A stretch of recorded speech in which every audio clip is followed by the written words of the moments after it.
Bismillahirrahmanirrahim. Assalamu alaikum dear students. Hope you're fine and doing well. Your course title is Sculpture for Public Place and Community, for which the course code is FINE 4131. This is your lecture number 30, which is about modern sculpture. I am Sana Arslan from University of Education, Lower Mall campus. So here is your course outline, which you can see on the screen, and it includes the introduction to modern sculpture, concepts of modern sculpture, history of modern sculpture, pre and post surveys of attitudes about public art and its community, art space and city wildlife sculpture, kinetic art sculpture, history of community, 3 projects on world-renowned community, and slide lectures on historical and contemporary sculptors and movements. जैसा कि मैंने आपसे पिछले lecture में जिक्र किया कि modern art जो है वो मॉडर्न स्कल्पचर जो है वो उसके प्रोजेनेटर हैं ऑगस्टे रॉदन।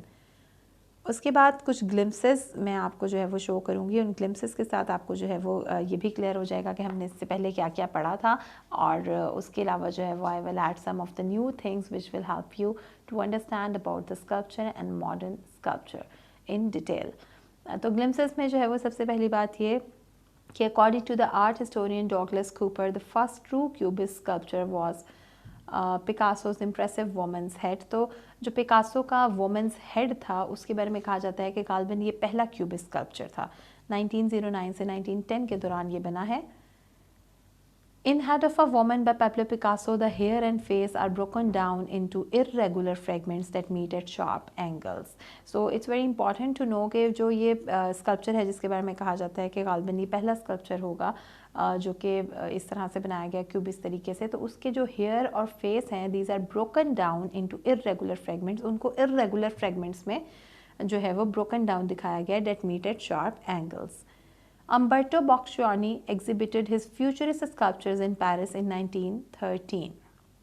यहाँ पे आप स्कल्पचर देख सकते हैं जो कि फ्यूचरिस्ट स्कल्पचर्स में से है, और इसको जो है वो अम्बर्टो बॉक्शियोनी ने बनाया है। So as I have said that these are glimpses, जो है वो इन चीज़ों के बारे में बहुत डिटेल में भी पहले आपसे बात हो चुकी है। सो पब्लिक आर्ट क्या है? पब्लिक आर्ट रेफ़र करता है साइट स्पेसिफिक पब्लिक आर्ट जो है वो रेफ़र करता है to a specific art genre with its own professional and critical discourse. It represents art in any media whose form, function and meaning are created for the general public through a public process। तो ये किसी भी art को जो किसी भी medium में बनाया गया है जिसका फॉर्म, फंक्शन एंड मीनिंग वो सब क्रिएट किए गए हैं जनरल पब्लिक के लिए थ्रू अ पब्लिक प्रोसेस। अच्छा, ये विजुअली और फिजिकली जो है वो पब्लिक के लिए एक्सेसिबल होता है। इट इज़ इंस्टॉल्ड और स्टेज्ड इन पब्लिक स्पेस और the public realm, usually outside. So public art is for public, basically वो इंस्टॉल किया जाता है और स्टेज किया जाता है पब्लिक स्पेसेस में, अमूमन आउटसाइड। अच्छा जी, बड़ी ही इंपॉर्टेंट चीज़ जो कि एलिमेंट्स और प्रिंसिपल्स से रिलेटेड है, क्योंकि किसी भी एलिमेंट और प्रिंसिपल के बगैर आप कोई भी स्कल्पचर पीस नहीं क्रिएट कर सकते, आप कोई भी आर्ट पीस क्रिएट नहीं कर सकते। सो एलिमेंट्स जो हैं वो उनके बारे में जो है वो आप देखिए कि these are the line, shape, colour, value, form, texture and space. इसके बारे में आपसे अक्सर और बेशतर जो है वो बहुत डिटेल में बात हो चुकी है, बट फिर भी मैं आपको एक दफ़ा रिमाइंड कराने के लिए, लाइन क्या है you can understand. Line is a distance between 2 dots. Colour जो कि जिसके अंदर इंटेंसिटी भी आ जाती है, जिसमें वैल्यू भी आ जाता है, जिसमें ह्यू भी आ जाता है। फिर वैल्यू जो कि डार्कनेस और लाइटनेस के दरमियान है। फॉर्म जो है बेटा वो 3 डायमेंशनल होती है। फिर टेक्सचर है जो कि आप फील कर सकते हैं, विजुअली भी उसको फील कर सकते हैं, और एक्चुअल टेक्सचर्स भी होते हैं। एंड स्पेस, स्पेस जो है वो नेगेटिव स्पेस भी हो सकती है और पॉजिटिव स्पेस भी हो सकती है। तो जो जगह ऑक्यूपाई करता है ऑब्जेक्ट वो पॉजिटिव स्पेस है, और जो उसके बिहाइंड स्पेस होगी वो नेगेटिव स्पेस कहलाएगी। फिर principles of art represent how the artist uses the elements of art to create an effect and to help convey the artist intent. तो प्रिंसिपल ऑफ आर्ट जो है वो उनकी मदद से एलिमेंट्स ऑफ आर्ट को यूज़ किया जाता है और वो कन्वे करते हैं आर्टिस्ट के इंटेंशन को। The principles of art and design are balance, contrast, emphasis, movement, pattern, rhythm and unity variety. तो ये सारी चीज़ें जो है वो प्रिंसिपल्स में आ जाएंगी। अब बैलेंस के अंदर आप सिमेट्रिकल एंड सिमेट्रिकल दोनों तरह का बैलेंस होगा। इसी तरह से पैटर्न के अंदर जो है वो रिपीटेड पैटर्न्स मौजूद होंगे। अच्छा जी, अगेन जो है वो आपको एक दफ़ा दोबारा से याद दहानी कराने के लिए कि स्कल्पचर किस किस किस्म का है बेटा, round sculpture and relief sculpture.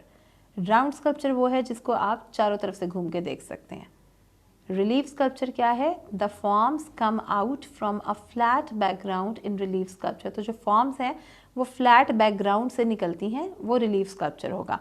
अब रिलीफ स्कल्पचर की भी फर्दर दो किस्में हैं, एक आल्टो रिलीफ है और दूसरी बास रिलीफ है। आल्टो रिलीफ को हाई रिलीफ भी कहते हैं और बास रिलीफ को लो रिलीफ भी कहते हैं। मेथड ऑफ कार्विंग दो तरह का जो है वो मेथड ऑफ कार्विंग यूज़ किया जाता है, एक सब्ट्रैक्टिव मेथड है और दूसरा एडिटिव मेथड है।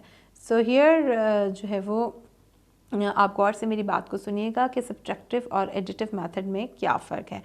Subtractive sculpture is the oldest form of sculpture and involves removing material as in wood carving or stone sculpture to create a finished work. अब subtraction नाम से ही जाहिर है, subtract करना, माइनस करना, किसी चीज़ को निकाल देना। तो subtractive जो sculpture है वो एक बड़ी oldest form of sculpture है जिसमें remove किया जाता है material। जैसे clay है, क्ले में आपने कोई चीज़ अगर बनानी है तो आप उसमें से एक मोल्ड करनी है अगर, तो आप उसमें से एक्स्ट्रा क्ले निकालेंगे, सब्ट्रैक्ट करेंगे। तो जिस चीज़ में से आप कोई चीज़ निकाल के उसकी फॉर्म बनाते हैं वो सब्ट्रैक्टिव मेथड कहलाता है, और जिस चीज़ में कोई चीज़ ऐड करनी पड़े उसको मज़ीद बेहतर बनाने के लिए वो एडिटिव मेथड कहलाता है। टेकिंग अवे और carving material to create a sculptural form is subtractive method. Mostly the sculpture is carved out of hard materials such as wood or stone. ज़्यादातर जो इस तरह के स्कल्पचर्स होते हैं उनको वुड या फिर स्टोन, इस तरह के हार्ड मटेरियल्स में जो है वो ये वाले स्कल्पचर्स कार्व किए जाते हैं, क्योंकि वुड एक बड़ा सख्त किस्म का या स्टोन है बड़ा हार्ड किस्म का एक मटेरियल है, उसके अंदर कार्विंग जब की जाती है तो एक्स्ट्रा मटेरियल को निकाल दिया जाता है, जो रेस्ट ऑफ द थिंग बच जाती है वो सब्ट्रैक्टिव मेथड में होगी। सब्ट्रैक्टिव मेथड में इसको कार्व किया जाता है, तो वो जो रेस्ट ऑफ द थिंग रह जाएगी वो फिर फॉर्म होगी। कार्विंग, ड्रिलिंग, चिजलिंग एंड चिपिंग, ये सब कौन से मेथड्स होंगे? जस्ट थिंक अबाउट इट कि जब कार्व किया जा रहा है तो चीज़ को निकाला जा रहा है, ड्रिल किया जा रहा है तो भी अंदर से चीज़ को निकाला जा रहा है, तो ये सारे बेटा सब्ट्रैक्टिव प्रोसेसेस होंगे। एडिटिव मेथड क्या है? Additive sculpture is the process of creating sculpture by adding material to create the work. अब ये उसके वाइस वर्सा है, अब ये उसके ऑपोजिट है, अभी उसके ऑपोजिट है। यहाँ पे जो वो एडिटिव मेथड क्या है कि यहाँ पे चीज़ के अंदर मटेरियल ऐड किया जाएगा ताकि आर्ट वर्क को जो है एक प्रॉपर पूरी शक्ल दी जा सके। अब जाहिर है उसके लिए कोई फ्लेक्सिबल काइंड ऑफ मटेरियल ही इस्तेमाल होगा, जैसा कि क्ले है। अब क्ले इस तरह की होती है कि आप जब उसके ऊपर एक्स्ट्रा क्ले ऐड करते हैं, एडिटिव मेथड के ज़रिए उसको बनाते हैं, तो वो उसके साथ ही जो है वो मिक्सअप भी हो जाती है और आप उसको ईजिली वहाँ लगा भी सकते हैं। जबकि अगर लकड़ी के ब्लॉक के ऊपर आप दूसरा लकड़ी का ब्लॉक लगाएंगे तो वो सेपरेट महसूस होगा। तो इसलिए एडिटिव मेथड जो है वो अमूमन क्ले या प्लास्टर के अंदर किया जाता है। बिल्डिंग अप और attaching pieces of material together to create a form और sculpture is called additive method. तो एडिटिव मेथड किसको कहेंगे? जिसमें कोई चीज़ बिल्टअप की जा रही है या पीसेस को अटैच किया जा रहा है आपस में किसी भी चीज़ को बनाने के लिए। Positive and negative space. Positive shapes occupy positive space. अब जो पॉजिटिव शेप्स होती हैं वो पॉजिटिव स्पेस को ऑक्यूपाई करती हैं। The area around positive shapes the background is negative space. अब जो भी चीज़ किसी एरिया को कवर करती है वो पॉजिटिव स्पेस कहलाएगी और उसके बिहाइंड जो जगह है वो नेगेटिव स्पेस कहलाएगी। A solid piece of sculpture occupies space and makes the space around it come to life. In fact, sculptors think of the entire composition, the interplay between solid and space when they create a work of art. ठीक है, अब यहाँ पे आप एक तस्वीर आपको नज़र आएगी यहाँ पे लेफ्ट साइड पे नीचे की तरफ, तो इसमें आप देख सकते हैं कि नेगेटिव और पॉजिटिव स्पेस क्या है। जो आपको black chair right hand side पे नज़र आ रही है वो पॉजिटिव स्पेस है और उसके बिहाइंड जो जगह होगी वो नेगेटिव स्पेस होगी। इसी तरह जो लेफ्ट पे चेयर है वो पॉजिटिव स्पेस है, उसके बिहाइंड जो जगह है वो नेगेटिव स्पेस है। अब बड़ी इंपॉर्टेंट एक चीज़ कि यहाँ पे अगर कोई ऐसा स्कल्पचर हो जिसके अंदर होल क्रिएट कर दिया जाए तो वो होल क्या होगा? क्या वो होल कोई एक्स्ट्रा स्पेस है, कोई एक्स्ट्रा जगह है, या फिर वो क्या है बेटा? वो नेगेटिव स्पेस है। ठीक है, किसी भी जो स्कल्पचर है उसके अंदर जो स्पेस आएगी नज़र आपको, कोई भी अगर होल क्रिएट किया जाएगा तो वो उसकी नेगेटिव स्पेस कहलाएगा। So this is the end of today's lecture. और आपकी जो सारी कोर्स आउटलाइन है वो भी कवर हो चुकी है, उसके अलावा आपके प्रैक्टिकल्स भी हो चुके हैं।